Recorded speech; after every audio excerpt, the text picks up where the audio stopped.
Ini saya tanya saudara, apakah kalian yang hadir di sini dan seluruh bangsa Indonesia dari Aceh sampai Papua, kalian akan tetap ingin tentram seperti ini, dagang enak, tani enak, atau kalian ingin berperang seperti negara-negara lainnya? Jawab. Mungkin dulu-dulu itu mungkin ada sungkan-sungkan, sekarang jedorin aja ke tembok. Tujuh apa enggak? Bukan cucu Nabi, udah jelas. Siapa yang menjawab?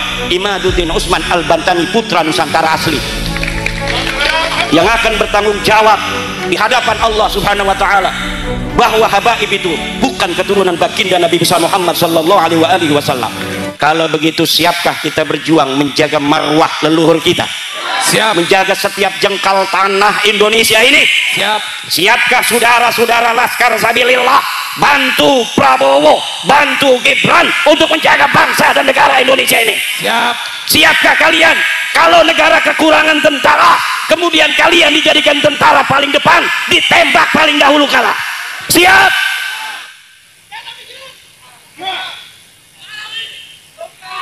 Buat apa kalian asah hijib tiap hari kalau ketika bangsa dan negara ini membutuhkan, kalian tidak berani berada di paling depan untuk menjaga kemuliaan dan kehormatan bangsa dan negara kita Indonesia ini?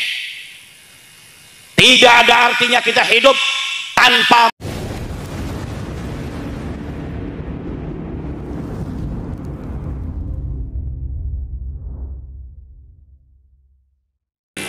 Assalamualaikum warahmatullahi wabarakatuh. Alhamdulillah, salatan wa salaman ala rasulillah, amma ba'du. Faya ashabal fadail hadaratil mukarramin, para alim, para ulama, para kesepuhan, wabil khusus al-mukarram al-musharraf Sayyid Zulfikar Asy-Syaibani mata'andallah bi thuli hayatih, Yai Saifuddin Zuhri, Yai Ismail, Yai Badru, Ketua PWILS DPW Jawa Timur Kiai Haji Syekhur Rijal, Ketua DPD PWILS Kabupaten Blitar Yai Khairul Al-Hafidh Al-Hamil, para panitia, wabil khusus Ketua Ki Ahmad, Panglima Laskar Sabilillah Kabupaten Blitar, para sahabat-sahabat yang telah dilantik dari DPD PWILS Kabupaten Blitar, Bapak Camat, Bapak Kapolsek, dan seluruh para hadirin hadirat, ma'asyiral muslimin, para pecinta Wali Songo di mana saja Anda berada, wabil khusus yang hadir pada kesempatan malam hari ini di bumi Loh Daya, bumi di mana di bumi ini terbaring pejuang Indonesia, proklamator kemerdekaan Indonesia, putra sang fajar, Bapak Insinyur Soekarno. Malam hari ini pengajian juga dalam rangka memperingati Hari Kebangkitan Nasional. Hari Kebangkitan Nasional diperingati tanggal 20 Mei.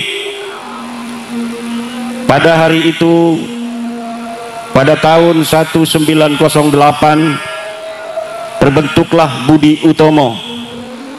Sebelumnya terbentuk Syarikat Islam pada 1905. Kemudian terbentuk Budi Utomo 1908. Kemudian terbentuk pula Muhammadiyah 1912.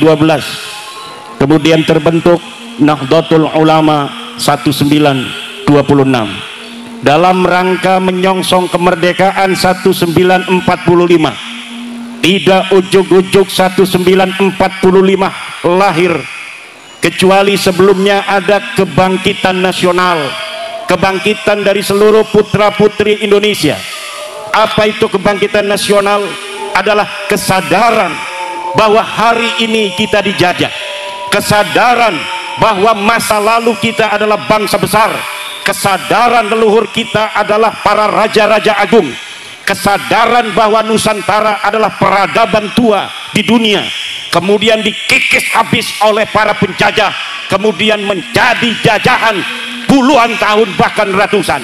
1901 lahirlah putra sang fajar Insinyur Soekarno di Surabaya, yang kemudian pada tahun 1905 terbentuk Syarikat Islam, kemudian Budi Utomo. Di situ kebangkitan nasional artinya adalah kesadaran bahwa kita bangsa besar yang kalau kita melawan dan kalau kita sadar hari ini kita dijajah, maka kita akan bisa mengalahkan musuh, bahkan mengusirnya dengan kehinaan. Kenapa hari ini kita tidak bisa untuk berdiri tegak sebagai bangsa besar, bangsa yang memiliki sejarah di masa lalu, bangsa yang telah menjadi sebuah bangsa yang telah menghiasi peradaban dunia dengan Gunung Padang, dengan Borobudur, dengan Prambanan, dengan kerajaan besar Majapahit yang menguasai seluruh Asia Tenggara, dengan Mataram, dengan Demak, dengan Banten, dengan seluruh kerajaan-kerajaan besar di tanah Aceh, di tanah Kalimantan, di tanah Sulawesi, di tanah Maluku, di tanah Papua, di tanah Nusa Tenggara, di tanah Bali, di tanah Madura. Semua putra-putra wayah, putra-putra agung Nusantara lahir sebelum kita dijajah. Kita bangsa besar yang Portugis sangat takut kalau menghadapi bangsa Nusantara. Negara-negara Eropa pertama kali datang ke Indonesia ini, mereka menjadi orang yang nervous. Mereka tidak pede menghadapi bangsa Nusantara. Kenapa? Karena bangsa Nusantara ini bangsa yang telah mendapatkan anugerah, diberikan kecerdasan otak. Industri perkapalan kita lebih hebat pada abad ke-15 daripada Eropa. Kapal-kapal Jepara, kapal-kapal Demak, kapal-kapal Banten itu lebih besar daripada kapal-kapal Portugis. Kemudian mereka datang ingin berteman, mereka datang dengan sopan santun. Lama-lama mereka menguasai perdagangan, lama-lama mereka menguasai pelabuhan, lama-lama mereka menjalin kerjasama dengan londo-londo ireng, dengan pengkhianat-pengkhianat bangsa. Akhirnya pengkhianat bangsa itu yang juga bangsa kita, sebagian mungkin turunan zaman dulunya dia bukan orang Indonesia, itu pengkhianat. Akhirnya mereka bekerja sama dengan Portugis, bekerja sama dengan Belanda, mengajak kibin-kibin Belanda, mengajak kibin-kibin Portugis untuk membangun kekuatan ekonomi di Indonesia yang dulu bernama Nusantara. Kemudian terpecah belahlah bangsa Indonesia. Sesungguhnya bangsa Indonesia ini bangsa kuat yang apabila tidak bisa dipecah belah, maka bangsa Indonesia tidak akan bisa dikalahkan oleh siapapun, saudara. Kenapa kita bisa dijajah? Karena dulu kita mudah dipecah belah. Kenapa mudah dipecah belah? Karena kita semuanya pengen jadi ketua, pengen jadi pemimpin, betul? Kalau kita saling menjaga, kalau kita saling menyayangi, agama kita boleh berbeda, saudara. Kita tetap saudara, DNA-nya tetap DNA Nusantara. Kita mayoritas sebagai Islam, tugas kita melindungi yang minoritas. Saudara-saudara kita dari seluruh agama dan kepercayaan yang ada di Indonesia. Hanya dengan itu negara Indonesia akan selama-lamanya hidup tentram, harmonis dalam persatuan ila yaumil qiyamah. Tapi apabila sebuah agama mayoritas dia merasa mentang-mentang ada di negara Indonesia, dengan dia mayoritas, kemudian dia menghina minoritas, dengan dia merasa mayoritas dia ingin diistimewakan melebihi semuanya, maka kalau itu diteruskan, Indonesia ini tidak akan aman dari perpecahan. Ketua DPW PWILS Jawa Timur baru ngaji selesai. Mangga Kiai. Bismillah Muhammad. Ini saya tanya saudara, apakah kalian yang hadir di sini dan seluruh bangsa Indonesia dari Aceh sampai Papua, kalian akan tetap ingin tentram seperti ini, dagang enak, tani enak, atau kalian ingin berperang seperti negara-negara lainnya? Jawab. Aman. Ingin perang apa ingin tentram? Tentram. Kalau ingin tentram, hal-hal yang bisa memecah belah bangsa Indonesia ini. Keangkuhan mayoritas harus dikikis habis, karena dia hanya fata morgana iblis. Bangsa Indonesia ini akan menjadi bangsa besar jika persatuan dan kesatuan kita kedepankan di atas perbedaan agama, di atas perbedaan suku bangsa, di atas perbedaan primordial. Jangan merasa orang Banten lebih mulia daripada orang Blitar, jangan merasa orang Blitar lebih mulia daripada orang Banten. Semuanya sama di mata polisi. Kita hanya sebagai bangsa yang harus nurut. Kalau lewat lampu merah, tilang semuanya, walaupun punya foto dengan Kapolri. Begitu. Jangan polisi ada tilang, saya Zulfikar foto dengan Kapolri, ditelah tuh saya foto sama Kapolri. Enggak berani itu polisi lalu lintas, tidak boleh begitu. Saya Zulfikar yang kenal dengan Kapolri, dengan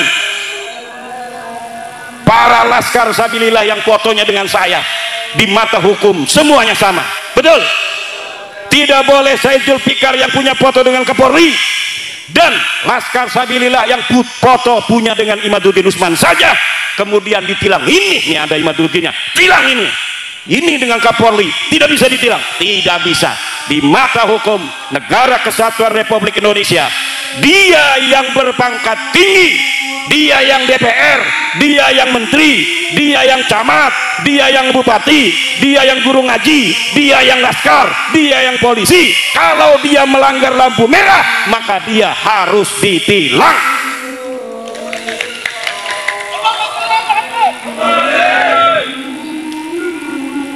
Tidak boleh hukum tajam ke atas, tumpul ke bawah. Salah nggak? Kebalik nggak? Tumpul ke atas, tajam ke bawah. Tidak boleh di negara Indonesia ini, betul? Dan Indonesia telah membuktikannya, saudara. Berapa menteri yang ditangkap oleh KPK, betul? Berapa pejabat yang telah ditangkap oleh polisi, betul? Maka kita harus percaya pada penegak hukum kita. Kalau kita berbangsa dan bernegara, aturannya kita harus percaya pada penegak hukum. Kalau kita masyarakat sipil, harus husnudzon terhadap pemerintah, betul? Kalau kita sebagai orang-orang hukum, orang-orang yang berstatus warga negara Indonesia, ya harus patuh terhadap undang-undang negara Indonesia. Jangan udah diputuskan pengadilan kita tidak percaya, sudah ingkrah sampai ke Mahkamah Agung, dia tidak percaya terhadap hukum kita. Ditangkap sama polisi malah ngelawan. Kamu kenapa pakai peci haji? Kenapa nggak pakai helm? Peci haji saya ini, kalau peci haji saya ini, kalau saya jatuh dia tidak pecah, Pak polisi. Kalau helm dia pecah, tetap itu tidak SNI itu. Yang namanya peci haji walaupun sakti, dia sudah dikasih hijab nasor, tetap dia tidak SNI. Kalau dia pakai motor harus ditangkap Pak polisi, walaupun dia pakai peci haji sorban. Ngomong saya ketua DPD PWI Kabupaten Blitar, tangkap aja kalau dia nggak pakai helm. Saya yang perintahkan, wakil ketua umum DPP PWI pusat, kalau ada laskar pakai motor tidak pakai helm, tangkap Pak polisi. Setuju? Kalau laskar aja ditangkap, apalagi kibin yang memalsukan kuburan, apalagi yang menjaga Nusantara aja. Para laskar sabilillah yang mengembalikan harkat martabat bangsa Indonesia, kalau dia tidak pakai helm maka tetap harus ditangkap, betul? Apalagi kibin kuburan nggak ada orangnya dibikin kuburan, betul? Katanya Habib Ahmad Al-Habsyi wafat 1700, padahal kagak ada sejarahnya, kagak ada orangnya. Apabila ada yang begitu, hancurin apa biarin? Hancurin apa biarin? Hancurin. Tadi Sayyid Zulfikar Syaibani mengatakan salah satu cara para musuh-musuh suatu bangsa ingin menghancurkan bangsa itu adalah rubah sejarahnya, lalu kabulkan sejarahnya. Orang-orang yang berjuang di bangsa itu kemudian dianggap sebagai pecundang pada masa perjuangan, kemudian dianggap sebagai pahlawan. Ini melongok kenapa? Apakah betul ini telah terjadi di negara kita? Betul apa tidak? Kalau begitu, siapkah kita berjuang menjaga marwah leluhur kita? Siap. Menjaga setiap jengkal tanah Indonesia ini? Siap. Siapkah saudara-saudara Laskar Sabilillah bantu Prabowo, bantu Gibran untuk menjaga bangsa dan negara Indonesia ini? Siap. Siapkah kalian kalau negara kekurangan tentara, kemudian kalian dijadikan tentara paling depan, ditembak paling dahulu kalah? Siap.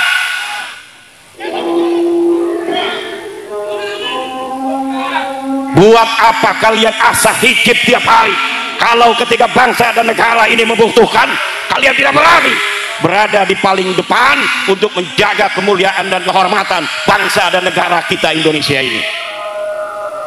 Tidak ada artinya kita hidup tanpa mempunyai peran yang signifikan dan bermanfaat untuk tanah kita, untuk masyarakat kita. Man lam yahtamma bi amril muslimina falaysa minhum. Siapa orang yang tidak mempunyai kepedulian terhadap urusan orang-orang muslim, falaysa minhum, maka dia bukan termasuk golongan orang Islam. Umat Islam dijadikan budak oleh orang-orang yang mengaku keturunan Nabi, tapi dia diam. Bahkan dia mengatakan, hei PWILS, kalian jangan mencaci, kalian jangan mencaci orang, jaga persatuan, jaga kesantuan. Hei, kalau sama PWILS Anda bilang kita harus jaga kesantunan, kenapa Anda diam ketika Rizik Syihab mencaci maki presiden saya Joko Widodo? Kenapa Anda diam ketika Rizik Syihab mencaci maki waliullah Gus Dur radhiyallahu anhu? Kenapa Anda diam ketika Nahdlatul Ulama dihinakan oleh siapa namanya? Faisal Assegaf. Ketika Mbah Hasim dihinakan, Anda diam. Lalu ketika kami putra putri Nahdlatul Ulama membalas semua itu, Anda katakan Anda bukan NU karena Anda mencaci maki. Saya mencaci maki, kita Laskar Sabilillah mencaci maki, bukan orang baik, tapi orang yang sukanya mencaci maki. Wa in aqabtum fa'aqibu bimisli ma uqibtum bih. Kalau engkau mau balas, kata Al-Quran, maka balas bagaimana perbuatan mereka. Dan kita belum seleting balasannya, ini belum selesai, saudara. Betul apa tidak? Sudah banyak yang mereka lakukan, menghina-hina para pemimpin kita, para ulama kita. Betul? Kita hanya ngomong, hei kamu bukan cucu Nabi, katanya mencaci maki. Kamu DNA-nya bukan DNA turunan Nabi, kamu bukan orang Arab, marah. Padahal itu kajian ilmiah, saudara. Ini ada kitabnya di abad kelima. Ahmad bin Isa kagak punya anak, Ubed. Ada kitab Tahdhibul Ansab, saudara. Ada kitab Mutaqilatul Talibiyah, ada kitab Al-Majdi, ada kitab As-Sajaratul Mubarakah, ada kitab Al-Asili, ada kitab Al-Fahri. Hafal sampai itu, Masya Allah. Ini bukan fitnah, saudara. Kalau ente bukan cucu Nabi, sadar aja.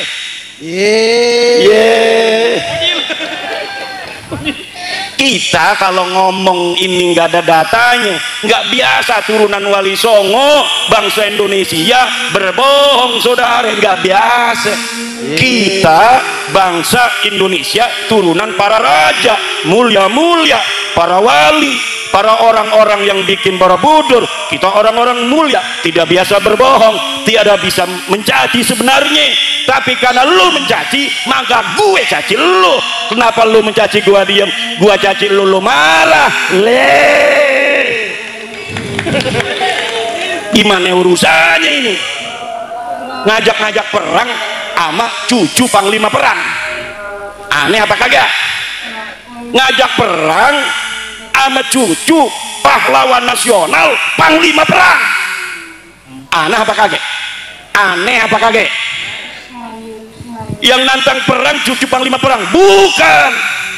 Apa diamannya dulu panglima perang? Nggak ada sejarahnya. Apa dia itu di sana itu pernah keluarganya berperang mempertahankan negara? Tidak ada. Sudah saya teliti, mereka, keluarga mereka tidak pernah sekalipun turun di medan perang. Ketika Al-Qatiri di Yaman berperang dengan Al-Qaidi, mereka ngilang.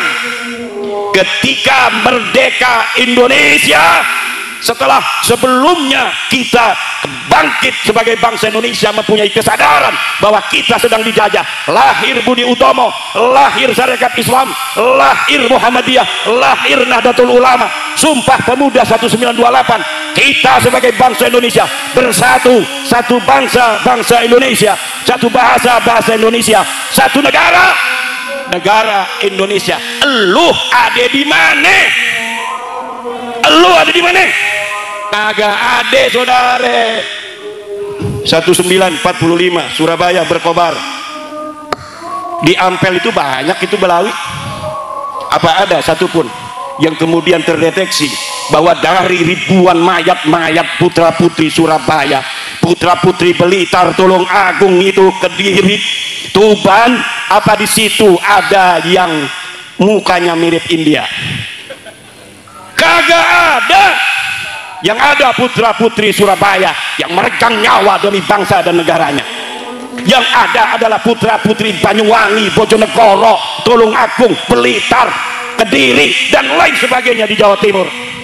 Dan ada satu putra dari Cirebon yang pasukan santri, karena waktu perang itu saudara, waktu di Surabaya itu berbagai macam pasukan, pasukan nasional, pasukan pemuda, pasukan pemuda Hindu, pasukan pemuda Buddha, pasukan Kristen, pasukan santri. Pasukan santri Nahdlatul Ulama dipimpin oleh siapa panglima perangnya? Sayyid Abbas Buntet, kakeknya Gus Abbas Buntet. Beliau belum datang, Mbah Hasyim Asy'ari. Tunggu dulu, tunggu Ki Abbas dari Cirebon sampai dia datang. Apakah itu Sayyid Abbas Buntet itu hanya dari obrolan para kiai, para ulama kepada santri, kemudian diberikan ceritanya sampai kita hari ini? Tidak, saudara. Perjuangan Ki Abbas Buntet ditulis di majalah The New York Times dari Amerika, ditulis di koran-koran Belanda, koran-koran Inggris, semua datanya lengkap. Tidak boleh seorang pahlawan kemudian dia dijadikan pahlawan sebagai pahlawan nasional, pahlawan kemerdekaan, tanpa ada data satupun yang bisa dipertanggungjawabkan. Tidak boleh pahlawan nasional diangkat hanya karena anaknya jadi menteri sosial. Tidak bisa. Tujuh, putra putri Blitar tanggung jawab. Saya udah pakai keris begini, kerisnya ada ininya nih, bukan sembarangan ini keris, ada ininya. Ini ada ceritanya, saudara. Cerita leluhur-leluhur kita masa lalu, ketika masih masa kerajaan, menyebarkan Islam masing-masing. Joko Tingkir menyebarkan Islam, Raden Patah menyebarkan Islam dengan anaknya Trenggono. Di sana Sunan Gunung Jati menyebarkan. Kemudian ada kerajaan-kerajaan, kadang-kadang politiknya berseberangan. Aryo Penangsang, Pangeran Hadiri, sama-sama tujuannya, kadang-kadang ada salah paham. Karena apa? Beda kerajaan, betul? Maka sekarang ini sudah Indonesia kita nyaman, tentrem, betul? Jangan sampai berbalik lagi pada masa-masa zaman dahulu kala dari kerajaan-kerajaan. Nanti saya datang ini, pangeran dari Banten, pangeran Pasuruan, pangeran dari mana dia itu? Surabaya ya? Nanti kalau ke Blitar disangkain orang asing pakai visa, betul apa tidak? Kalau kita bisa dipecah belah, misalnya nih orang musuh, Blitar kerajaan sendiri, kayak di Eropa itu tidak terlalu besar tapi negaranya banyak, kecil-kecil tapi banyak. Naik kereta aja kita sudah melewati negara lain, tapi harus pakai visa. Jangan sampai di Indonesia seperti itu. Setuju? Siap kita jaga Indonesia selama-lamanya. Kalau siap, kita sebagai mayoritas harus siap melindungi minoritas. Kita sayangi yang beragama-agama lain. Hidayah itu datangnya dari Allah Subhanahu wa ta'ala. Kita tampilkan Islam yang santun, Islam yang sejuk, Islam yang menjadi rahmat bagi semua alam. Betul? Coba lihat di negara lain, sudah perang bos. India sama Pakistan udah perang. Berani kagak nanti perang ngajak-ngajak perang. Mendingan kita menjadi bangsa yang santun, bangsa yang harmonis, saling menyayangi. Jangan lagi bohong-bohong aku cucu Nabi. Betul? Ente bukan cucu Nabi, ini sudah mustahil ente cucu Nabi. Dari mana aja ente bawa nakib-nakib dari luar negeri, suruh ngomong nasab ente para habaib itu sahih. Orang Indonesia sudah paham semua, sudah baca buku saya, ulama Nusantara mengugat nasab palsu. Datanya sudah qat'iyyud dilalah, sudah tidak bisa lagi ada celah untuk menjawab daripada terputus, dan sudah qat'inya bahwa Ba'lawi bukan keturunan Nabi. Tidak mungkin bisa untuk diganggu-gugat lagi. DNA ente bukan orang Arab, pokoknya bukan orang Arab aja. Udah jelas kalau orang Arab J1, ente bukan J1. Jangan ngaku-ngaku lagi di YouTube kita para habaib turunan Rasulullah. Malu. Ini yang nonton sambil nyengir-nyengir sendiri, kagak punya malu lu. Nah ini yang terjadi. Polisi-polisi, para penegak hukum yang dulu, wah ini ada merkosa 31 anak nih, tapi ada Al-Habsinya. Ini cucu Nabi, jangan. Mungkin dulu itu mungkin ada sungkan-sungkan. Sekarang jedorin aja ke tembok. Tujuh apa enggak? Bukan cucu Nabi, udah jelas. Siapa yang tanggung jawab? Imaduddin Usman Al-Bantani, putra Nusantara asli, yang akan bertanggung jawab di hadapan Allah Subhanahu wa ta'ala bahwa habaib itu bukan keturunan baginda Nabi besar Muhammad sallallahu alaihi wasallam. Dan di sana nanti akan didampingi oleh Sayyid Julfikar dan Kiai Ismail. Jangan takut. Ini kesepuhan ini Masya Allah luar biasa. Di mana saja kegiatan PWI, kalau beliau lagi ada waktu, beliau hadir sampai ke Kresek, kampung saya. Masya Allah. Ini namanya Sayyid Syarif Ismail, kesepuhan Nahdlatul Ulama di Surabaya. Ini Nahdlatul Ulama kita jaga, tapi Nahdlatul Ulamanya harus kembali ke ajaran Wali Songo. Betul? Bagaimana kembali ke ajaran Wali Songo? Yaitu menomorsatukan Nusantara di atas segalanya. Menomorsatukan Nusantara di atas segalanya.